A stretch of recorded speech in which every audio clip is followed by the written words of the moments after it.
Bom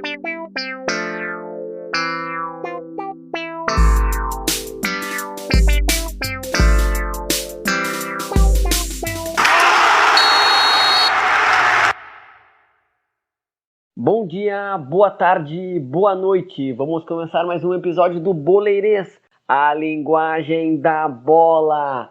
Hoje repercutindo a final da Copa do Brasil, onde o Palmeiras venceu no agregado por 3-0 da equipe do Grêmio, e também, sobre o início do Gauchão e o planejamento da dupla para essa nova temporada. Estou aqui junto com meus amigos Léo Batata.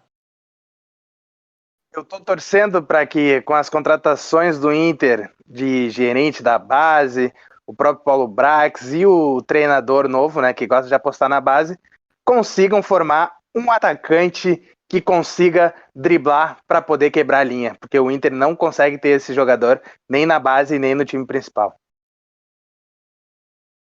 Tomara que esse atacante seja o Tyson, né? E também tem uma promessa chilena aí que o Inter tá de olho. Mas estamos aqui junto também com o Pachecão. Cara, o que me dói mais nem é a derrota, mas sim a falta de perspectiva de melhora. Pacheco não gostou da renovação do Renato, parece. Triste, né? O Pacheco com a voz triste já, né? Não sei o que aconteceu. Não, cara, vou dizer que eu nem senti tanto, como eu falei, eu já não esperava que fosse ganhar. O que me incomoda mais é olhar para a próxima temporada e ver que dificilmente vai melhorar. Não vou dizer que não gosto de ver o Pacheco assim, mas o meu destaque é que Isso é meu amigo ainda. Amigos, futebol à parte. O meu destaque é que eu estou bastante empolgado com essa nova gestão do Inter. Gostei muito das contratações, desse novo diretor da base, que vai ser o Gustavo Grossi, que foi braço direito do Galhardo nessa reconstrução do River, depois que caiu para a segunda divisão e conquistou tudo aí na América do Sul. Mas primeiro vamos falar sobre a final da Copa do Brasil, O Grêmio perdeu 2-0 para o Palmeiras, não fez nem cócegas na meta do goleiro Everton. Pacheco, o que tu achou do jogo? Lamentar sobre o Paulo Vitor, que acho que as hamburguerias de Porto Alegre podiam botar, o hambúrguer vem com hambúrguer, queijo cheddar, mãos do Paulo Vitor, tomate e cebola. Mas vai lá, Pacheco. Faltou um franguinho nesse teu sanduíche aí, cara. É verdade, faltou. Perdão. Mas, cara, bom, todo mundo assistiu a partida, surpreendeu bastante a entrada do Renato com o Tassiano. A gente até falou na live pré-jogo, achava que o Tassiano ia jogar por dentro, tentando pisar mais na área, mas não foi o que aconteceu. Na realidade, o Renato posicionou o Tassiano mais pela direita, onde costuma jogar o Alisson, e colocou o Alisson por dentro. E isso aí criou uma situação interessante no início do jogo, porque o Tassiano vinha um pouquinho mais para dentro, o Alisson como meia também posicionava um pouco mais pela direita, e eles dois juntos ali, mais a passagem do Wanderson no corredor, gerava uma boa triangulação, e o Grêmio conseguiu, nos primeiros 10 minutos, envolver algumas vezes a defesa do Palmeiras por esse lado direito, e colocar o Wanderson no fundo. Até o mais importante desses lances foi uma bola que o Wanderson cruzou, e o PP errou em bola, já praticamente sem goleiro, perdeu uma grande oportunidade de fazer o gol logo no início. Então, dessa maneira, aí o Grêmio começou fazendo um jogo bom. O início do jogo me surpreendeu bastante, porque tinha meia aquela com o Maicon e o Matheus, o Grêmio que estava conseguindo ter a posse de bola, tinha essa triangulação ali pela direita que permitiu ao Grêmio chegar próximo do gol do Palmeiras.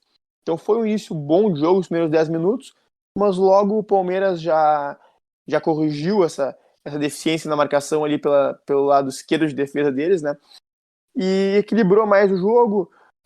Ficou um jogo mais de trocação. O Grêmio estava dando bastante contragolpe, um contragolpe muito perigoso. A nossa marcação estava fraca, porque os volantes ali, o Michael é bastante lento, o Matheus Carlos sobrecarregado, então nossos dois zagueiros acabaram tomando amarelo no primeiro tempo, cortando contra-ataques do Palmeiras. Então foi um início bom, mas logo o jogo se assentou, o Grêmio conseguiu ter ainda a posse de bola, mas como o Estevão falou no início, sem nem perto de fazer cócegas ao gol do Everton mais, e tomando alguns contra-ataques perigosos, embora o Palmeiras também não tenha conseguido transformar nenhum desses contra-ataques em gol.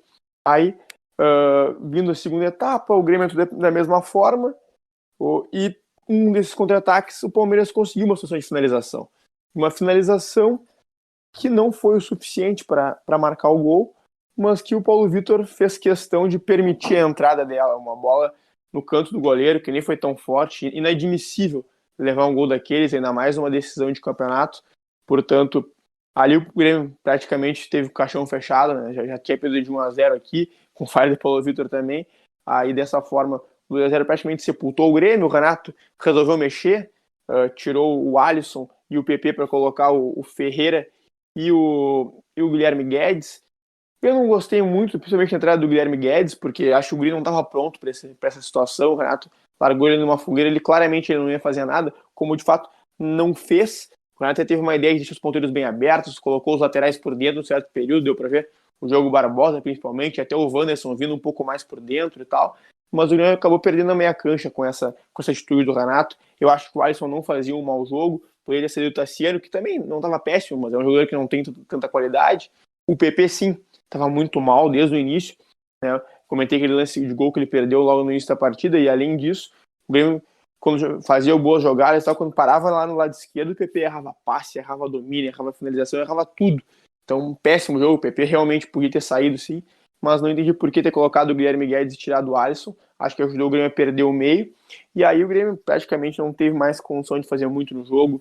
Ainda colocou o Jean-Pierre depois no lugar do Tassiano. O Jean-Pierre entrou de novo como meia, né, onde ele não rende bem e continua não rendendo nada como em todos os outros jogos. O Michael seguiu como volante do Grêmio até o final da partida, já totalmente sem condições. O Michael cada vez jogando menos, porque o cara estava cansando muito, e aí os contra-ataques aconteciam mais, e cada vez menos armação ele conseguia dar, porque não tinha perna mais para oferecer. E o Renato completou daí toda a sua jogada maravilhosa, como sempre, desestruturando o time defensivamente para enfiar mais atacantes. Tirou o Kahneman, incompreensivelmente, ele tirou o Kahneman e não o Paulo Miranda, para colocar o Thuram ao lado do Diego Souza. E é aquela coisa que a gente sempre fala aqui, que não adianta nada tu destruturar o time para fazer a bola chegar lá na frente. Tu não tem meio campo, tu não tem construção, a bola nem sequer chega. E foi isso que a gente viu mais uma vez. Ele levou mais um contragolpe, mais uma bola defensável. O Palmeiras conseguiu finalizar, mas o Paulo mais uma vez fez questão de aceitar, passando por baixo dele. E assim, o Grêmio perdeu o jogo, perdeu uma decisão, mas não tinha como ser diferente. Até foi com as duas falhas do Paulo Vitor nesse jogo, mais uma no outro jogo, mas não tem como dizer que se tivesse o Vanderlei lá e fizesse essas defesas, o Grêmio ia vencer. Não, o Grêmio não tinha condições de vencer esse Palmeiras, porque o Grêmio não apresentou um bom futebol essa temporada inteira. Foi um ano muito ruim, uma temporada. O Grêmio não venceu de praticamente ninguém. O Grêmio venceu o Inter do Cudê, venceu o São Paulo na Copa do Brasil, não venceu mais ninguém, até no Campeonato Brasileiro, colecionou empates. O Grêmio não conseguiu jogar bem, não conseguiu nem sequer ter resultados sólidos na temporada, e os erros foram se repetindo. A gente apontava aqui no programa, em outros lugares eram apontados os erros do Renato, os erros se mantiveram, e chegou na hora da decisão, e evidentemente o Grêmio não estava pronto para enfrentar essa decisão. Não é que o Palmeiras fosse uma máquina imbatível, é um bom time, mas o Grêmio não tinha condições realmente de jogar um grande futebol. Ainda tentou na mobilização, na coisa, enfrentar, e enfrentou, lutou, fez um bom primeiro tempo contra o Palmeiras nesse segundo jogo, mas não é nem perto do suficiente que o time precisa para botar alguma taça no armário. Então o Grêmio pagou por isso, e aconteceu o que tinha que acontecer. O Grêmio perdeu como tinha que perder, e o que me incomoda é a próxima temporada. Já está começando agora, o Renato fica, o grupo se manteve praticamente o mesmo por enquanto, ou seja, não tem elementos que a gente imagine que esses erros possam se alterar, esses erros tendem a seguir, e o Grêmio vai ter mais um ano complicado se assim for. Pode botar na conta do Renato essa escolha, né, pelo Paulo Vitor, porque ninguém entendeu ele bancar o Paulo Vitor, que não vinha jogando. O Vanderlei era titular, e eu acho que o Vanderlei faria essas 3 defesas, principalmente, que eu acho que a defesa mais difícil foi o do jogo aqui da Arena, né, que o Vanderlei é muito bom. A gente comentou na live, né, o Vanderlei é muito bom no reflexo, tu fala isso bastante, e eu acho que ele pegaria aquele lance na Arena que o Paulo Vitor espalmou para dentro. E eu acho que também o que mascarava o Grêmio era a grande fase do PP, né? Quando botou ali também o Grêmio engatilhou o Matheus Henrique, Jean-Pierre, e o Darlan na meia cancha. Teve momentos bons no meio do ano ali, junto com o PP, que estava numa fase extraordinária, fez gol no Grenal da Libertadores, em outros jogos decidiu os jogos, mas depois que teve sua venda encaminhada para o Porto, eu acho que os portugueses estão se sentindo meio enganados, né? Acho que o Grêmio lucrou bastante com a venda do PP, né? 15 milhões de euros. Então, ele mascarou os erros do Grêmio, mas agora, sem ele, vamos ver quem que o Grêmio vai buscar para contratar, né? Tem o Ferreirinha, mas eu acho que tem posições ali no Grêmio que são carentes, principalmente o meio-campo ali. O Michael não vai conseguir jogar, o Grêmio precisa de um substituto para ele. Como tu falou, né, Pacheco? O Jean-Pierre não foi preparado para isso. E agora também essa polêmica aí que o. Não vamos entrar em polêmica, mas só vou comentar, né, que o pai do Jean-Pierre soltou os cachorros no Renato, então fica esse clima chato. E o Grêmio tem uma decisão já quarta-feira contra o. Não sei nem falar o nome do time. O Cacho do Peru. Joga aqui na Arena. E depois vai jogar na altitude, acho que tu foi bem. Foi bem? Boa. E depois decide lá. O jogo não vai ser no Peru, né? Acho que por conta do coronavírus não podem entrar brasileiros lá. Pelo que eu vi hoje, o jogo vai ser em Quito. Também vai ser altitude. Então, depois dessa fase, que o Grêmio pode pegar um time mais forte, né? Pode pegar um Independente Del Valle. Mas o Grêmio tem a obrigação de passar por esse time peruano aí. O Renato vai ter que juntar os cacos agora para montar esse time para quarta-feira. Voltando só um pouquinho que o Pacheco estava falando. Antes de voltar a isso, eu queria só corrigir, tá, Estevam? Não é reflexo, é velocidade de reação. Eu, como estudante de educação física, eu tenho essa obrigação de corrigir isso, porque muitos narradores falam isso. Não é reflexo, é velocidade de reação. Reflexo é outra coisa. Não tive essa cadeira na faculdade, perdão. Eu aprendi isso nos treinamentos de goleiro, meus treinadores de goleiro já deixaram bem claro que essa história de reflexo no futebol é um absurdo. Tranquilo. Mas eu queria voltar no que o Pacheco falou sobre as substituições do Renato. Né? Eu acho que o Renato, todos os jogos que ele precisou, né, todos os jogos decisivos que o Grêmio foi eliminado, ele sempre fez esse tipo de substituição de tirar um zagueiro e colocar um atacante ou um meia, sei lá. E nenhuma das vezes deu certo, né? Ele só bagunçou ainda mais o time que já estava bagunçado, né? E essa é uma coisa que ele precisa rever urgentemente, se ele quiser vencer os jogos, né, decisivos, ou pelo menos buscar um resultado melhor daquilo que ele estava sofrendo nesses jogos decisivos. Né, e concordo com o Pacheco, né? A gente já vinha falando aqui sobre o péssimo futebol do Grêmio, né? O Grêmio parece que não estava treinando mesmo. Inclusive, hoje teve até uma nota. Eu vi, não foi uma nota, mas eu vi em algum lugar que o pai do Jean-Pierre pediu desculpas, né, pro Renato e tal, pelo que ele falou. Mas ele não. Eu não sei até que ponto ele não estava certo, não, porque eu não vejo esse time do Grêmio. Não parece que esse time do Grêmio treina. Né? O time do Grêmio não sai nada, é um amontoado de gente, né? Os dois volantes pisando na bola, o Maicon tendo até um passe um pouco com mais qualidade, mas na recomposição, né, a gente não precisa nem falar no que foi aquele primeiro gol do Palmeiras, né? Que o Rafael Veiga deu um drible de corpo e deixou o Maicon quilômetros para trás. Né? Depois ele ficou pedindo Uber ali, né? Pra tentar voltar. Que tava sem sinal tava sem sinal dentro do estádio, aí ele não conseguiu chamar a tempo, né? E depois o Tassiano tentou fazer a falta também, patético, né? Deu um empurrãozinho no Rafael Veiga e depois o Rafael foi lá e deu assistência pro Wesley, né? Então o Grêmio não vinha jogando bom futebol, né? Eu acho que, pegando algumas falas de vocês, né? O PP não acho que ele enganou os portugueses. Eu acho que ele ficou sem motivação. A motivação, eu quero que vocês entendam, né? É como é que tu vai motivar, né, um jogador que já está vendido para a Europa, né, para ele botar um pé na bola, por exemplo, para ele dar uma intensidade maior no jogo dele.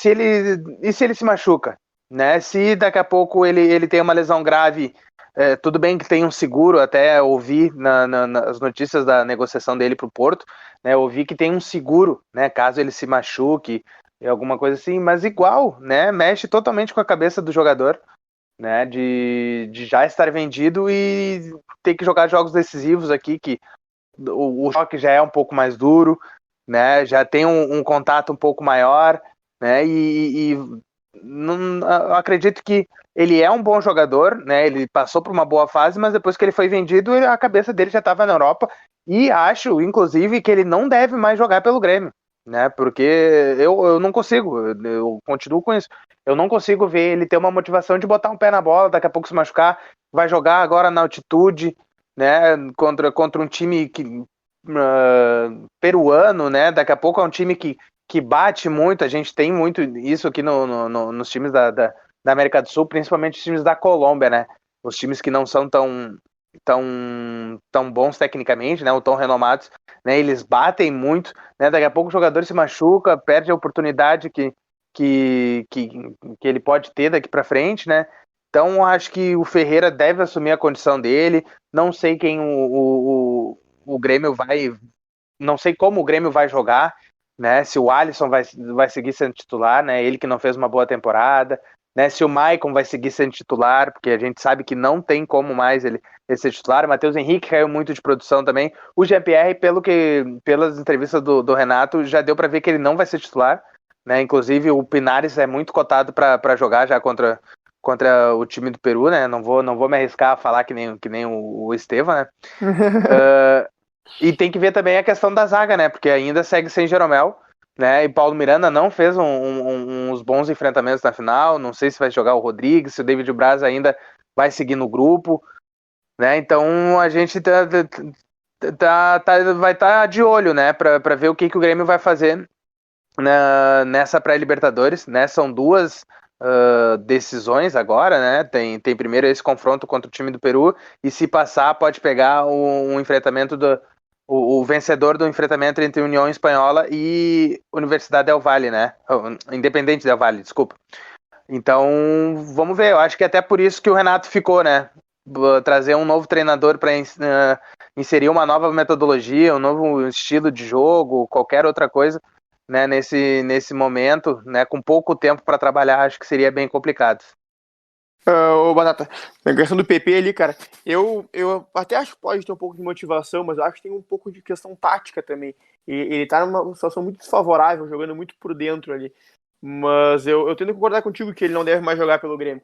Tá começando uma temporada nova aqui agora, e o Grêmio precisa se arrumar o time, fazer o time, e ele não vai ficar. Ele vai jogar até o final do Campeonato Gaúcho. Então não acho que nem isso. Então não tem por que montar o time com ele. Acho que era hora de realmente se despedir do PP, deixar ele ir para Portugal já. Mas eu queria só complementar falando sobre uma coisa que foi muito falada, é uma desculpa que o Renato está usando muito, e eu vejo alguns gremistas que estão entrando nessa, até porque parece que depois daquele primeiro momento de raiva da derrota, o pessoal começa a acreditar em algumas explicações assim, secundárias que o Grêmio dá para a derrota, para achar que as coisas podem estar dando certo no futuro, que é o Renato falando que o problema é no grupo, falta grupo ao Grêmio. Falando que a gente perdeu muitos jogadores desde aquele time que era maravilhoso, e aí tá. Essa é a desculpa do Renato, é botar a culpa no grupo, tá? Só que a questão é a seguinte, de fato, pode em alguns momentos faltar jogadores, por exemplo, o Grêmio chegou nessa final sem goleiro, sem lateral direito, sem um meia central, mas não é só por uma questão de investimento, é por uma questão de planejamento de grupo. Afinal de contas, o Grêmio foi ao mercado procurar um goleiro e trouxe o Vanderlei, que é insuficiente. O Grêmio, com o Vanderlei insuficiente, o Paulo Vitor, que não pode jogar futebol, não deu sequer uma oportunidade aos garotos da base, ao Breno, que fez um Grenal uma vez e foi bem, não teve nenhuma oportunidade. O Breno não jogou nem sequer o último jogo do Campeonato Brasileiro, que jogou boa parte da transição, que acabou jogando o Júlio César, que nem sequer ia ficar no Grêmio. E aí tu pode estender isso por questão do meio de campo lá, por que o Grêmio chegou sem meia na final do Copa do Brasil? Porque o meia que o Grêmio escolheu para postar as fichas, para dizer que é o cara, para dar camisa 10, para dar moral, é o Jean-Pierre, que eu já tô cansado de dizer aqui que não é meia. Então, aí o Grêmio escolheu um meia que não é meia. Quem foi escolhido para disputar a posição com ele foi o Thiago Neves, que evidentemente não deu certo, já foi embora há muito tempo e deixou o Grêmio sem uma outra opção para meia. Aí chegou o Pinares tarde demais, não há tempo de ser inscrito para a Copa do Brasil. Além de não ter tempo de ser inscrito para a Copa do Brasil, não teve nem sequer tempo de ser testado mesmo. A gente não sabe muito sobre o Pinares ainda. O Pinares fez pouquíssimos jogos pelo Grêmio, quase nenhum começando. Agora foi bem contra o Brasil de Pelotas, mas um nível muito baixo. Então nem o Pinares é uma certeza ainda. Porque então o Grêmio não tem meia, não tem goleiro, muito por planejamento também, não só por falta de dinheiro, falta de investimento. O Grêmio poderia investir mais talvez pudesse. Mas não é só isso. Tem muito erro de planejamento, de quem escolhe o grupo, de quem pensa onde vai botar os jogadores e o que vai fazer com eles. Até a questão do Michael, que o Michael não pode jogar no Grêmio, a gente sabe há muito tempo. A gente também sabe que o Grêmio não consegue jogar sem o Michael. O Grêmio precisa de um substituto para o Michael. Já faz muito tempo que o Grêmio precisa de um substituto para o Michael. E o Grêmio negligencia esse problema. E, bom, vou repetir de novo. Para mim, o substituto do Michael tinha que ser o Jean-Pierre, mas nunca foi preparado para isso. Você é de graça, então não é questão de investimento. É de graça, é só adaptar. Não dá? Bom, aí então vamos ao mercado, vamos procurar um substituto para o Michael. Mas nessa postura que a gente vê no Grêmio, o Grêmio não procura no mercado, nem sequer tenta fazer com o que tem em casa. O Grêmio planeja mal o grupo. E esse planejamento de grupo, ele acontece pelo futebol, mas pelo treinador também. Ainda mais porque o Renato tem plenos poderes dentro do Grêmio. É ele quem planeja o grupo, é ele quem escolhe quem são os jogadores que vão ter para cada posição, aonde ir no mercado, aonde não ir. Então a gente querer colocar a culpa, que falta investimento. Eu acho que não se deve fazer futebol com muito, muito, muito dinheiro. Para mim, o futebol tem que montar com o que tu tem, preencher o resto com a base, e aí tu pode ir ao mercado no que faltar ali no máximo 2 ou 3 posições, e aí investir bem, investir forte. Acho que é assim que se faz futebol, e não contratando 700 jogadores, como a gente vê alguns clubes fazendo por aí, que até pode ter sucesso a curto prazo, mas a longo prazo não faz bem para ninguém. Então, sabe, não é por aí. Essa desculpa que o Renato tá dando, tirado dele, as derrotas não me agradam muito. Eu posso passar pro Inter ou não? Eu queria só falar mais uma coisa, completar aqui, que com todas essas culpas que o Renato tem sobre os problemas do Grêmio, o Grêmio não só manteve o Renato, como o Grêmio finge que os problemas não existem, né? O Renato tem todas essas parcelas de culpa dele, parece que ninguém fala para ele, dá real para ele dos erros que ele comete, não sei se é porque não enxergam, o que eu duvido muito, afinal de contas, tanta gente de fora como nós conseguimos enxergar, não é possível que pessoas que são profissionais do futebol do Grêmio não conseguem enxergar esses problemas, então não se fala, não se é cobrado dele solucionar esses problemas, como o Grêmio começa a querer entregar outras cabeças para fingir que não tem problema. O Grêmio entregou ano passado o preparador de goleiro, o preparador físico.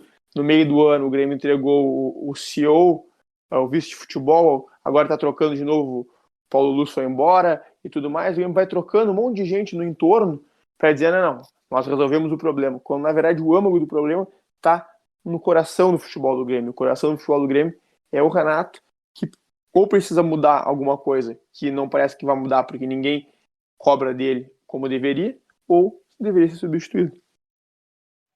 Parece que o Pacheco definitivamente acabou o amor pelo Renato. E não, eu amor espero... não. O amor não acabou. Mas acabou o trabalho. Acabou o trabalho. Mas tá, vamos falar um pouco do Inter agora, que estreou no Gauchão, né? Teve a chegada do Miguel Ramírez, novo técnico, junto com agora a contratação do Gustavo Grossi, que, como eu disse ali na apresentação, era o braço direito do Gajardo, né, nas categorias de base do River Plate. Ele que dizem na Argentina que é um dos responsáveis por essa revolução do River, né, junto com o treinador. Então acho que é uma baita contratação do Inter. O Alessandro Barcelos nesse começo vai fazendo o que ele prometeu na campanha, né, investir na ciência, investir nas categorias de base pro Inter se tornar, voltar ao rumo dos títulos, né? O Inter que vem mesmo desorganizado, né? Com contratações horríveis, no meu ponto de vista, na gestão Medeiros, conseguiu chegar num vice-campeonato de Copa do Brasil, né? Acho que muito pelo técnico, o técnico tem seus méritos, o Odair, e também num ano que começou com o Kudê, aí teve toda essa crise política, veio o Abel desacreditado e o Inter foi vice-campeão brasileiro, faltando um gol para ser campeão brasileiro. Então eu acredito que agora organizado, o time com uma mentalidade que de planejamento, né? A gestão vai ter 3 anos para conseguir um título para o Inter, e eu acho que o caminho é esse, né? O que o Barcelos prometeu em campanha, se botar em prática, eu acho que o Inter vai voltar no caminho dos títulos. Mas a gurizada da base começou agora o gauchão, né? Jogou 3 jogos, uma vitória contra o Juventude, um empate contra o Pelotas e perdeu pro São Luís em casa, né? 2-1. E contra o Pelotas tomou um empate no último minuto e contra o São Luís também perdeu no último minuto com gol contra do zagueiro Thiago Barbosa ou Carlos Barbosa? Thiago Barbosa, acho o nome dele. Perdão. Isso, Thiago Barbosa. Thiago Barbosa. Carlos Barbosa é uma cidade, né, cara? Isso. Já ia meter a CBF no meio aqui. Mas antes de passar a palavra pro Batata, né, pra falar quais dos guris que ele tá gostando, já vou admitindo aqui, né, que o meu goleiro Daniel não começou bem esse gauchão, fez uma partida muito boa contra o Juventude, umas defesas milagrosas, mas contra o Pelotas, no meu ponto de vista, falhou nos 2 gols, e hoje também, no primeiro gol do São Luís, ele falhou, né, saiu caçando borboleta. Mas, Batata, quais dos guris que te chamou a atenção e que tu acha que o Inter pode aproveitar nessa temporada que vai vir aí? Estevão, que bom que tu admitiu, né? Mas Batata, deixa eu só terminar, Ih, eu nem continuei. Eu te passei, eu acho que sim, ele falhou, mas essa tem é de que dar... Bueno, chama o cara e já corta. Isso, Perdão, vai, termina. Faustão. Mas que eu admito que ele falhou, mas eu acho que o gauchão é para isso, para ele ser testado, para ver se ele pode ser o titular do Inter. Eu acho que vai ser o 13º jogo, ele não fez nem 15 jogos no Inter ainda, todo mundo diz que ele tem potencial, então vamos botar ele para jogar, porque se a gente for contar as falhas do Lomba e do Danilo, a gente não ia ter goleiro, então vamos deixar o Daniel jogar, mas eu não tô passando pano, ele falhou nos 3 dos 4 gols que o Inter sofreu nesse início de gauchão, mas vai lá, Batata. Eu discordo um pouquinho. Eu não lembro de uma falha grotesca do Danilo, né? O Lomba, como jogou mais, tende a falhar mais, né? Mas concordo que o gauchão, né? Os jovens jogadores, né, da base do Inter, eles têm essa oportunidade de errar, né? Eles podem errar o quanto eles quiserem aí, né? Até, é claro, não pode ser uma sucessão de erro, todo jogo ficar errando também, porque assim a gente acaba ficando para trás também, não consegue uma classificação, mas eles têm carta branca, né? Vamos dizer assim. Mas o que me incomodava só, Estevam, e eu acho que tu também tinha um pouco desse tipo assim de maneira de defender o Daniel, é que muitos influencers, né, muitos jornalistas que trabalham cobrindo o Inter e tudo mais, eles diziam que o Daniel era muito melhor que Lomba e Danilo, sendo que nunca viram o Daniel jogar, né? A gente viu o Daniel jogar num Grenal, né, alguns poucos jogos, mas a partir disso, dizer que ele era muito melhor que o Danilo e o Lomba, eu discordo um pouquinho. Por isso que eu sempre fui defensor aqui no programa, pelo menos, do Danilo, né? Ter mais oportunidades, porque o Lomba, ele nunca me passou confiança, né? Mas vamos ver. Eu quero que o Daniel tenha essa sequência de jogos, né? Eu também espero que ele melhore. Ele me mostra... ele tem características assim físicas, né, que me agradam, mas até o momento ele não tem me agradado na parte técnica, algumas tomadas de decisões e tudo mais, né? Até a questão de jogar com os pés, né? Ele mostrou não ter um pouco mais de habilidade que o Lomba, por exemplo, né? E isso a gente sabe que vai ser importante pro trabalho do Ramires. Então vamos ver, vamos dar sequência para ele. É claro que se ele continuar falhando, não tem mais como defender a utilização dele aqui. Né? Assim como um jogador que eu vou falar, né? Tu me perguntou quais jogadores que eu tenho gostado, né? São poucos. Para ser bem sincero, são poucos jogadores que eu tenho visto assim que dá pra gente contar, né? Com uma boa sequência assim no time titular, né, na equipe profissional do Inter, né, jogadores que venham do banco, possam ajudar e tudo mais. Mas me preocupa o Heitor, cara. Tudo bem, ele deu assistência pro gol do Yuri Alberto no jogo contra o São Luís agora, né, mas ele me lembra muito o Zeca. Quando pega a bola, é aquela afobação com a bola nos pés, né? Sempre também jogando a bola para a perna esquerda, né? Quando ele é marcado, ele sempre vai para dentro, sempre joga para a perna pior, né? Não para a perna direita e tal. Mas principalmente a afobação, né? O Heitor que já tá há 2 anos no elenco principal, né? Ele foi lançado pelo Odair, tinha 18 anos, né? Já tinha mostrado qualidade, mas ele tá cada vez mais afobado, né? E um cara que jogou o Campeonato Brasileiro, jogou algumas partidas importantes, né? Tá 2 anos na equipe principal, treinando, viajando, né? Sendo relacionado para jogos importantes.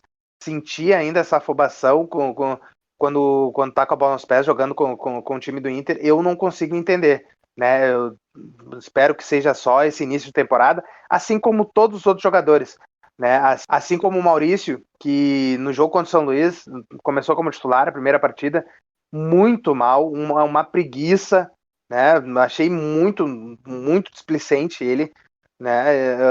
No jogo. O Johnny, para mim, é o principal destaque, né, desse time, tanto como primeiro volante ali protegendo a zaga, como mais adiantado, ele tem feito boas partidas, né? Acredito que vai continuar tendo muita sequência. O próprio Yuri Alberto, né, fez a sua estreia contra o São Luís e já fez um gol de camisa 9, né? Fica a questão que eu até já havia comentado, né, que o Ramírez gosta de jogar num 4-3-3, não sei se vai ter espaço para Yuri Alberto e Guerreiro, né, jogarem juntos, né? Eu espero que sim, eu acho que os dois têm que jogar juntos e perto do gol, né? Não trazer o Yuri para uma das pontas, porque eu acho que ele não tem a característica que eu falei, né? Que eu acho que os atacantes do Inter precisam ter, os que jogam pelo lado, que é o drible, né?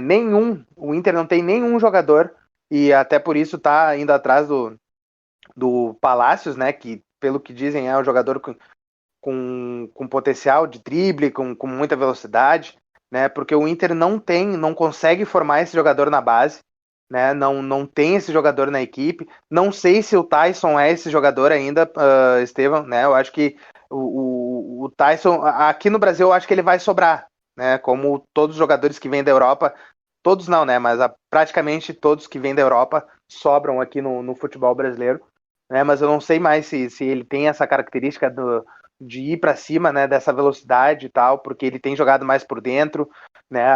Também já é um jogador que está com 32 para 33 anos, né? Então eu espero que ele seja, mas eu não sei se ele é esse jogador ainda, né? Então são essas questões, né? Guilherme Pato é insuficiente, né? Eu acho que o Lucas Ramos é um jogador que tá mostrando um bom futebol, principalmente uma boa bola parada, né? Que essa é uma questão que o Inter não tem, um bom batedor de falta. Teve um bom momento com o Moisés, por incrível que pareça, né? Ele dando bastante assistência no último final do Brasileirão, né? Mas ele não é um especialista disso, né? E o Lucas Ramos se mostrou ser esse bom jogador, mas é muito franzino ainda, né? É muito fraco ainda para poder aguentar um ritmo do profissional.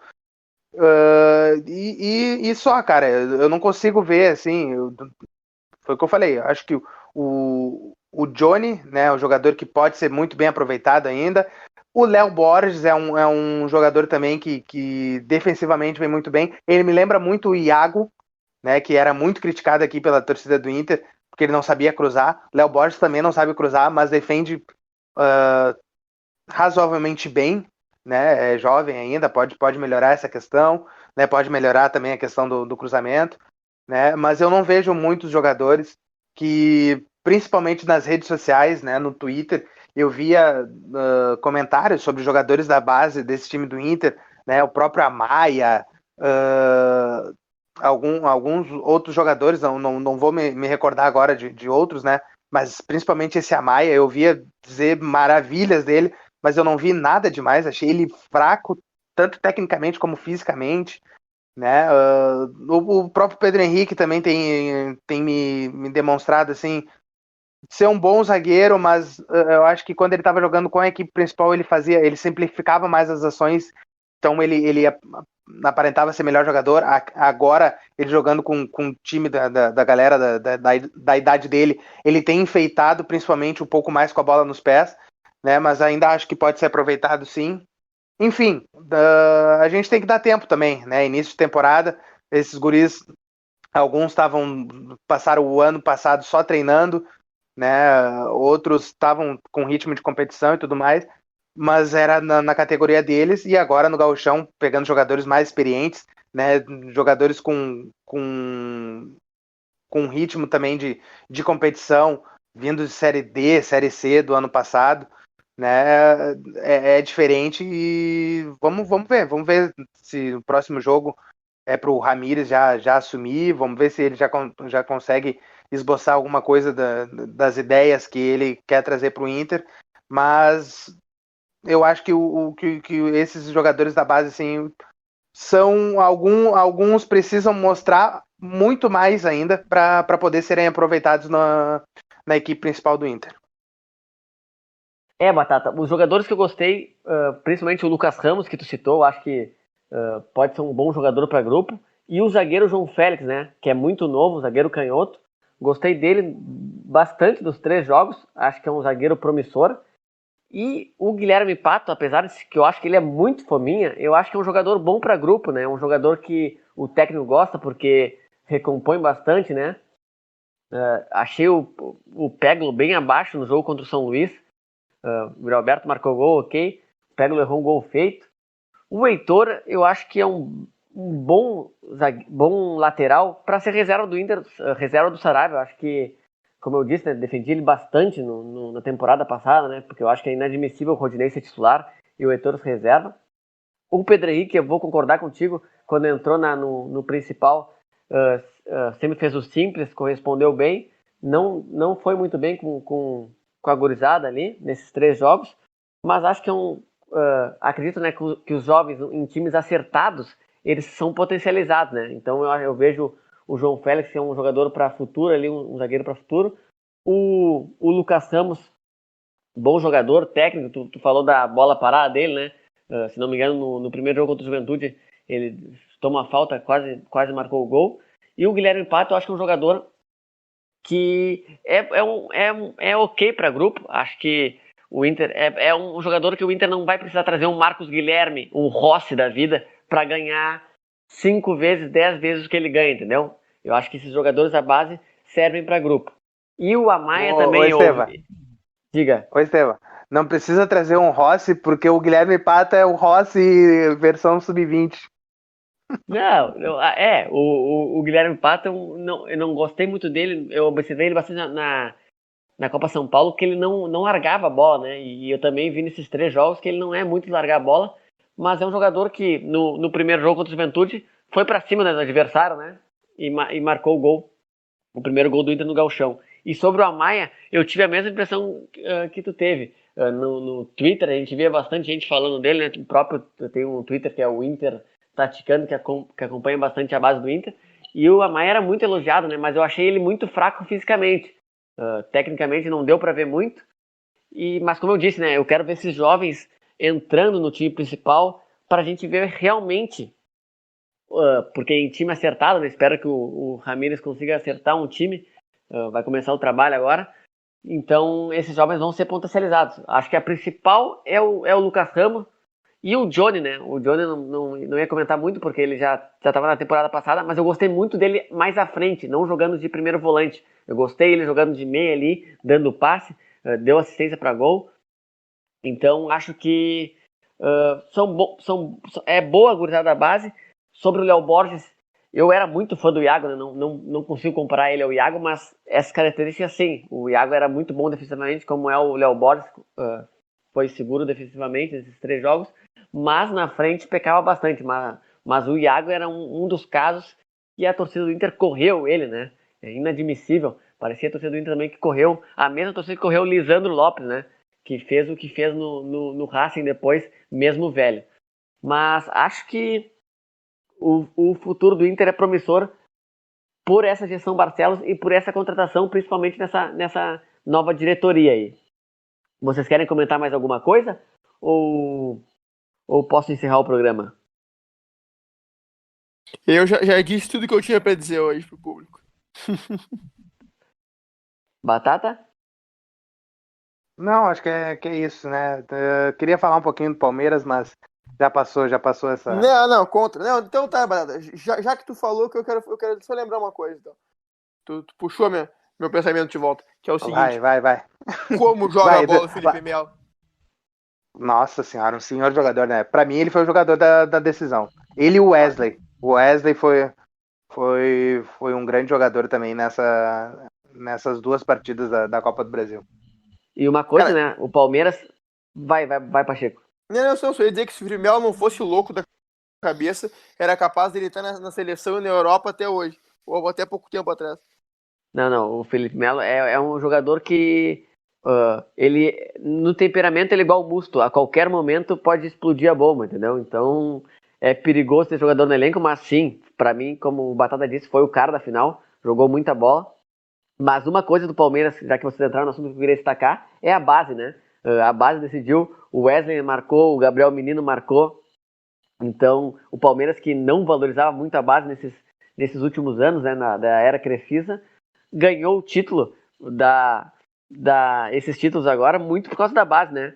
Gabriel Menino, Danilo, o próprio Gabriel Veron, o Wesley, né, que voltou nessas finais da Copa do Brasil. Então, o Palmeiras, com uma base boa e tem dinheiro para contratar, né, nas posições certas, nas posições carentes do elenco, contratar bem. Então o Palmeiras nessa temporada também desponta, né, como um dos favoritos, junto com o Flamengo e o Atlético Mineiro também. Não sei se vai se acertar agora, trouxe o Cuca, mas tem dinheiro e tá contratando bastante jogadores, mesmo que logo ali eu acho que vai quebrar, né, vai ter o mesmo destino do Cruzeiro. Mas enfim, por hoje é só. Esperamos uma temporada promissora, né, para a dupla Grenal. Eu pro Inter, né? O Pacheco pro Grêmio, né? O Batata também pro Inter. Eu espero que o Grêmio não continue jogando essa bolinha que tá jogando, né, com o Renato, e que o Miguel Ramírez consiga botar o seu trabalho em prática e encaminhe o Inter para acabar com esse jejum de títulos. Então, Deus queria que dê tudo ao contrário. Por hoje é só. Continue nos acompanhando nas redes sociais. Esquecendo um comentário, né? Agora, nas próximas semanas, vamos lançar alguns vídeos, né, sobre o Grêmio e também sobre o Inter, sobre o Miguel Ramírez. Então, nos acompanhem nas redes sociais para ficarem ligados. Abraço!